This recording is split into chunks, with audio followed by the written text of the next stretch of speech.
Hello, BookTube. I thought we could do with a little bit of a magazine tour that was not riddled from front to back with Andrew Martin. And I do regularly get a stream of magazines. I got a couple more. One of them was Architectural Digest, which doesn't really bear a tour through. I mainly subscribe to it because it's surprisingly cheap for how beautiful it is, and also because it gives me a voyeuristic thrill to look at all of these weird, opulent homes that I would never want to own. It would be different if it was envy. Envy is a poison. And if they were making me feel that, it would be a bad thing to subscribe to it. But instead, it's more certainty. I know for sure that I wouldn't want to live in any of these places, even if you gave them to me for free. But I do like, and that means I like looking at them. But the other was something that we can talk about just a bit. I miss talking about the weekly magazines that I get. I subscribe to a lot of magazines. I used to talk about them on a regular feature on my old book blog, Steve Reads. I used to have a regular feature called In the Penny Press, in which I just wrote about whatever interesting features were in any issue. And Steve Reads is more or less in abeyance. I trotted out for the year-end best and worst books of the year, but I haven't known quite what to do with it otherwise. It resides at Open Letters Review, the online literary journal, where I am an editor. But I don't know. I have heard it said 10 years ago. I had a friend who used to say that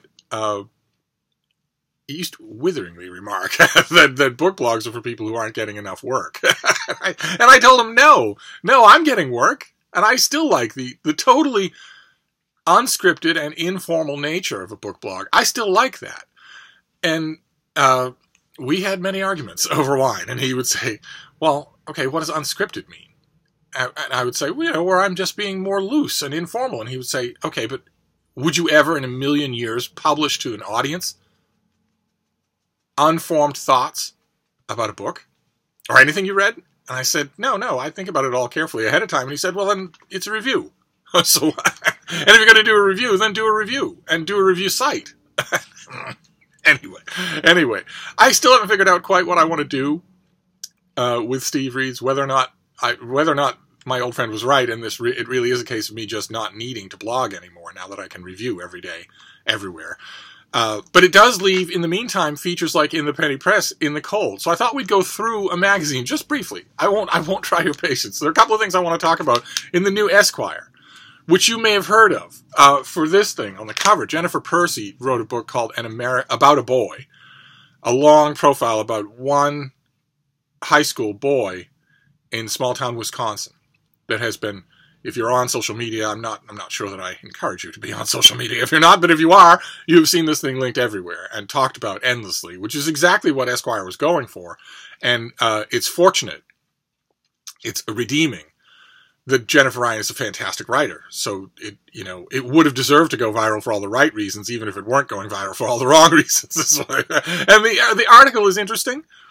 The boy in question is, I think, Jennifer Ryan. Did I say Jennifer Ryan? Jennifer Percy. I'm not sure that Jennifer Ryan could write this article. Jennifer Percy, I think, in her article she's keeping one eye always on universalizing this young man. Yes, she's writing about all the details of his life, his parents, his home, his lamentable affection for hunting, his girlfriend, his freakish size. He's 6'5". That's mentioned early in the article, but it's not given nearly enough emphasis. Not nearly enough. He's never had to deal with bullying. He's never had to deal with ostracization, except for raw physical factors that are admirable in some ways. So his life has not been typical. She's keeping a weather eye throughout the whole article on him being, in addition to an individual, also a representative, hence the cover and hence the name of the title, About a Boy. Not this boy, but a boy. And it doesn't really work because the boy in question has that one salient, incredibly weird detail about him.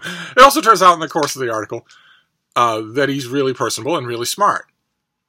And his parents are quoted as hoping that he does something with that. They are certain of his potential, as all parents are duty-bound to be. They are certain of his potential. They just hope that he seizes it somehow. Now, the story is typical of American Midwest life in a lot of ways. in a lot of ways that a lot of people who aren't familiar with American Midwest life might not believe. The boy has been raised virtually free of sexism or racism. And if you are on the coast of the United States and you think you know about the American Midwest only what you read about it, you are going to think the exact opposite of those two things is true. It's not. But nevertheless, the Midwesterners get tired of trying to tell people that, so they just largely stop. But also, a couple of other universal things here are much worse. One of them is money. His parents are middle class. He is middle class, which means something very much different for him than it did for instance, his grandparents. But all throughout the article, I kept hoping, of course, you sympathize with this boy by the end of the article. You can't not sympathize with him. He is a sympathetic character. I found myself hoping all throughout the article, what I always hope in cases like this, if the boy in question is like this boy, open instead of closed, happy instead of bitter, able instead of warped or whiny. Some of those defects happen early, very early, much earlier than this boy's age. And some of them, by the time you get to his age, are ineradicable. You can't change them. That person, that young, we'll stick for the minute just for young men, that young man has been damaged and cannot be repaired. And they grow up to be the scum of the earth. They grow up to be garbage. And unfortunately, as you know as well as I do, the world is full of such people. But there are quite a few like this young man who are at this point. What is the line? The line is right on the cover. I know what I can't do. I just don't know what I can do. And that sentiment is echoed throughout the article. This boy is at a crossroads where he and his demographic peers badly need someone to answer those questions for him. Not only to explore what he can and can't be, but to help him to learn who he is and what it is that actually interests him, what it is he actually wants. You might think those things are so ingrown, so natural, that he must surely know them, but young boys this age don't. They don't. Most of them don't. I mean, one half of 1% will be those people that just know themselves really well, but usually not. Usually, by the time they reach this age, boys this age need someone, usually an older male and never a parent. Almost never. I've almost never seen it where it's true. They need someone to help them with those questions. And who they turn out to be, in large part, depends on whether or not they find that help and how good that help is. It's creepy, and it's the one thing that's not in this article because it can't be. You don't know where that will come from. A lot of people never get it in high school. A lot of people look to a really charismatic teacher in college for that, or something. It usually can't be apparent for two reasons. First is that in order for it to be of value to the boy, in order for the boy to embrace it, there can't be any coercion involved. The other person cannot have any coercive power. And parents, even if they cede it, still have it. A parent can't get rid of coercive power. I would argue that effective parenting means you don't ever get rid of coercive power. It's important that you have it. It's not just a toxic byproduct of the fact that you gave birth to this kid. It's that it's important that you have it. And the other all-important thing that tends to rule out parents is that the boy has to voluntarily pick the person. And you can't voluntarily pick having a relationship with your parents. They're there from the beginning. The coercive power comes from the fact that they're there from the beginning. I have known it to happen once or twice. Let's stick just to young boys from there. The young boy like this will find that relationship with a parent. In one particular case, wonderful case, the boy in question found it with his father. You might think, according to American folklore, that it happens with boys and their fathers all the time. It doesn't. It doesn't happen with boys and their fathers all the time. Parenting is inherently toxic in a lot of its characteristics. And you might think, well, no, it's not. How could it be toxic? It's parenting. But keep in mind, you have in your stomach right now acids that could bore a hole in a board of wood. if left to their own devices. Natural, healthy things can have toxic elements all the time. And parenting is like that. You all know, you and the child knows where all the bodies are buried. You know where all your buttons are. You know where all the dirty pool is. And nothing is off limits, because you've seen each other throw up in the bathrooms. Whereas if the boy picks that guiding figure, then that is different. There are lines. There are precincts, and that's good. That's healthy. Whether or not this boy finds that person, much depends on that. It used to be in previous societies, human societies, that relationship was codified. It was for forever and ever, for 1,000 years in the West. That relationship was apprenticeship. The boy apprenticed to someone. That someone was not his parents, and almost certainly did not live where his parents lived. If the parents had a little money, the boy went off to apprentice with someone who would teach him a trade, whether it's a lawyer or a blacksmith or whatever, and there it was. Either the actual master would be that person, or someone in that master's orbit would be. But the crucial thing is that it would be outside of the family circle. And of course, infamously, widely misunderstood today in classical times, that relationship existed between an older man and a boy this age that was openly social, even sexual.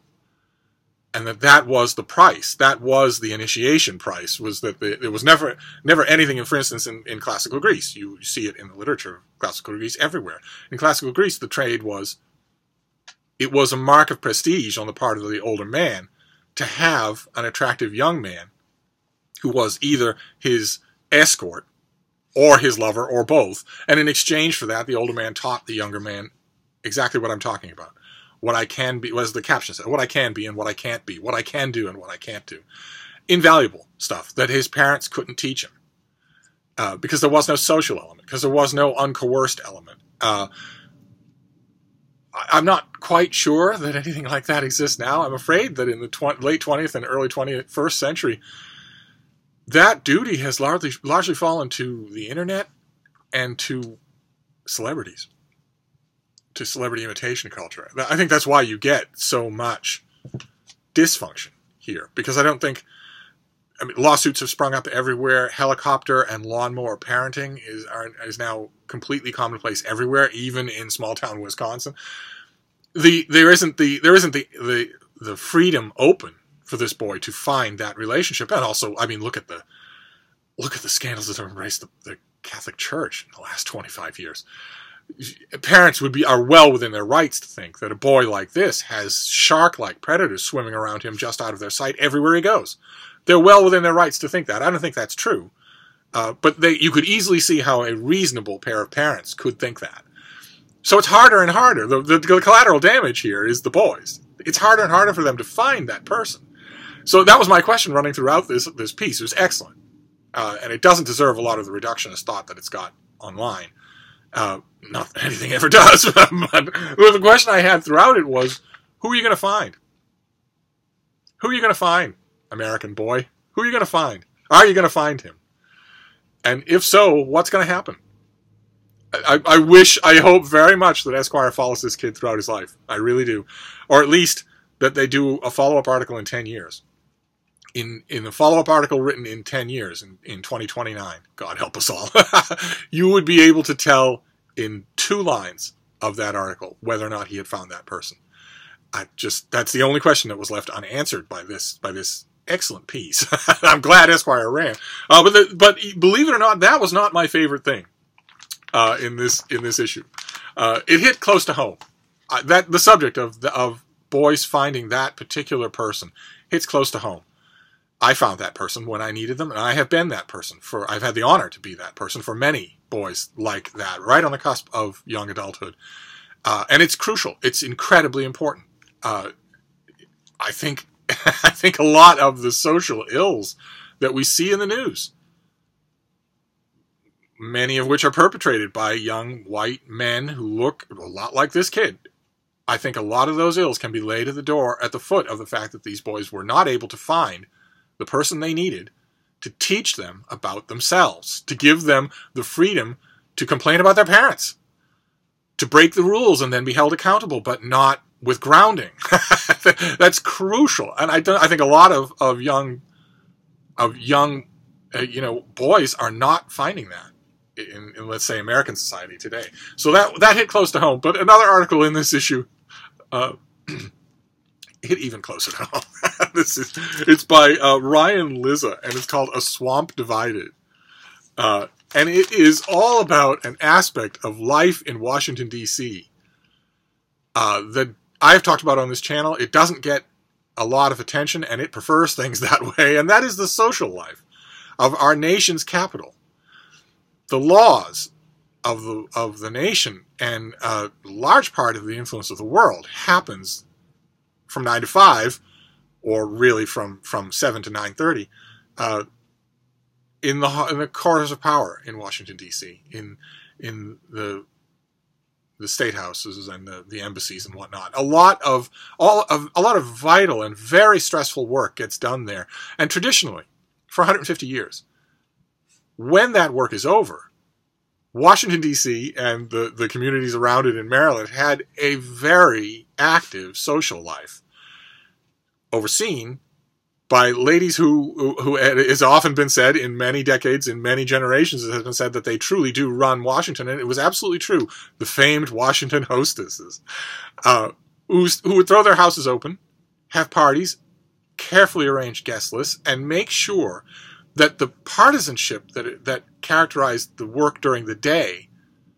was checked at the door for those social events at night. There were no outcasts in that social Washington, and diehard enemies were happy to see each other. And I'm hoping that that you are aware enough to see that would have a big effect on how the work would be during the week. It wasn't Jekyll and Hyde; it was one spectrum. So if you were at daggers drawn, with Ted Kennedy on the Senate floor all throughout the week, all day long, but you saw him a couple of times at key townhouses in Maryland or key restaurant events in Washington at night, your background instinct for compromise, for bipartisan agreement would be strengthened by that social time. And that held true in all eras of Washington. The worst of Watergate, that was still true. Not for Nixon. Not for Nixon. And not for some of his key aides were, the old phrase used to be, unclubbable. They were tainted. There's a word that comes up in this article. They were tainted. It's different when your administration is pursuing its policies, and those policies are largely social and political, and you're pursuing them with vigor when the clock is running, when Congress is in session. That's one thing. When you're actively committing evil, stuff that where anyone on either side of the aisle would just stare at it and say, "What? No, you are not welcome in my home." If that happens, then the machinery somewhat breaks down. But even then, lower-level Nixon staffers and even some of the higher-level staffers were still welcome everywhere. Henry Kissinger never had a door closed in his face during the worst of Watergate. As far as I know, he never did. And also during the George W. Bush years, when all sorts of iffy stuff was going on, the gutting of a lot of important programs, and 2 open-ended wars. It's not true that George W. Bush and Laura Bush were ever ostracized. They weren't. They just were homebodies. They almost never went out. Official White House, events, yes, but otherwise, no. No, not really. Every once in a while, but not really. But oh my God, the rest of their staff, the rest of their cabinet, everything right up to the top, I loathe the work that a lot of those men and women did when the clock was running during the day. But that doesn't change the fact that Condoleezza Rice, that Dick Cheney, believe it or not, and especially Donald Rumsfeld, these were great guests. You wanted them to say yes. They made for a wonderful evening. Funny, smart, forgiving, amiable, all-inclusive, embracing. That meant something. It helped a bad situation to keep from getting even worse. if Donald Rumsfeld is cluelessly running 2 wars that are massacring thousands of native civilian populations a week, and you hate him for that while the Senate is in session and while the sun is in the sky, but then you meet him at a Silver Spring mansion where he's one of a dozen guests, it's tough, just to use him as one small example of what I'm talking about, it's tough to hate Don Rumsfeld when he corners you, looks you in the face, and starts asking you questions about what's going on in your life. He means it. When he does that, he means it. When Dick Cheney, who profaned the floor of the Senate with a profanity that was easily audible to all, when Dick Cheney sits back at one of those after-dinner conversations and starts waxing very generously about people who politically he hates and has criticized politically, you believe it.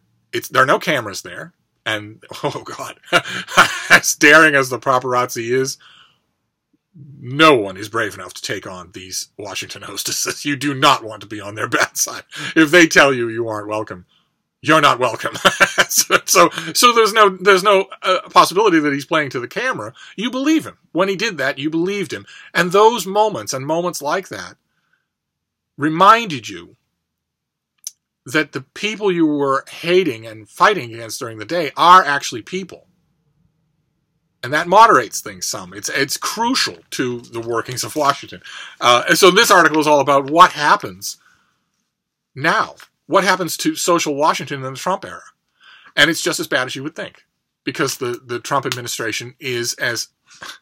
Only Trump supporters will not see this. Everyone else, not just in America, but around the world, sees this, that the Trump administration is different. It's the Nixon administration. It's evil. These people are not to go David Icke on you, but they're lizard people. They're not people you would want in your home. You don't want Stephen Miller in your home. He's a brown-shirted racist. You have children dying in steel cages on American soil under our watch. You have, and of course the top of the chain is a would-be autocrat, someone who is saying that he prefers the dictators of enemy nations to the government of his own nation. That is beyond the pale. Not even Nixon thought that way. And so the question of this article is, well, what does social Washington, famously elastic and forgiving social Washington, do with these people? And the answer is just what you would see coming. They don't. These people aren't welcome. In other words, instead, the article is about the places that have sort of cropped up to cater to them. The restaurants, the swankier hotels, some social gathering places, although social Washington has a very long memory. If I were a social hostess in Washington, D.C. or anywhere in suburban Maryland, and I was thinking, well, I don't want to be told what to do. I don't want to be bullied. Well, I'll have Kellyanne Conway here for dinner. Why not? I wouldn't want to do that. There is no animal on earth with a longer and more detailed memory than a Washington hostess. And they'll remember that you did that. And it won't... That serves, I believe, a valuable function. But the article, I won't say that it ever made me feel sympathetic for those Trump administration officials, because what they should do is resign. They shouldn't be Trump administration officials. It's the high, shrill bat call of their own ambition that is keeping them in a position, even though their brain tells them this is really harmful for you. It's harmful now and in the immediate circumstances, and it will be harmful down the line, not just personally and socially, where you will be ostracized forever. I mean, take a look at, if you know this world, you can count on the fingers of one hand the places where Oliver North is welcome. That was 3 decades ago. It's not just that it will hurt you that way, it will also hurt you financially. You are going to need a lawyer for the rest of your life and will run the risk for decades of going to jail for what your administration is doing, and you know it's doing it. So just leave it. If you left it, you'd be welcomed everywhere. But instead, the article dealt with, and I remember, believe it or not, it wasn't in Esquire. It was in, I want to say Collier's.